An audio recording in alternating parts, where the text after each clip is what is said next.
পৌষ পার্বণ আর মকর সংক্রান্তির শুভেচ্ছা জানাই সবাইকে। সবাই কেমন আছো? আশা করি তোমরা সবাই ভালো আছো। আমিও খুব ভালো আছি। তো আজকের দিনে গঙ্গায় চান করলে নাকি পুণ্য হয়, তাই আমরা একটু পুণ্য করতে চলে গেছিলাম গঙ্গায় চান করতে। এইসব তো একটা কথার কথা, কিন্তু যেটা নিয়ম আজকের দিনে গঙ্গায় চান করাটা ভালো। তো সেজন্যই আজকে আমরা গঙ্গায় চান করতে গেছিলাম। তো জলটা দেখো অনেকটা নিচে ছিল, আর জলটা ভীষণ ঠান্ডা ছিল। এখানে আমার ছেলেকে নিয়ে যাইনি, আমি, আমার হাজবেন্ড, আমার মেয়ে মিলে গেছিলাম, কারণ ছেলেটা এত চঞ্চল, ওকে এখানে আনা সেফ হবে না, তাই আমরা তিনজন মিলেই চলে গেছিলাম। আর যেহেতু আমি একটু জলে ভয় পাই আর সাঁতারটাও পারি না, সেজন্য আমি একটা ওই বালতি নিয়ে গেছিলাম, ওইটা নিয়ে আমি চান করেছিলাম। আমার মেয়েও তাই, আমিও তাই।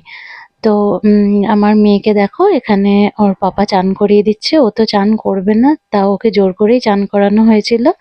তো যাই হোক, দেখো আমি এখানে চান করে নিয়েছি। তোমরা আজকের দিনটা কেমন করে কাটালে জানিও। সবাইকে টাটা।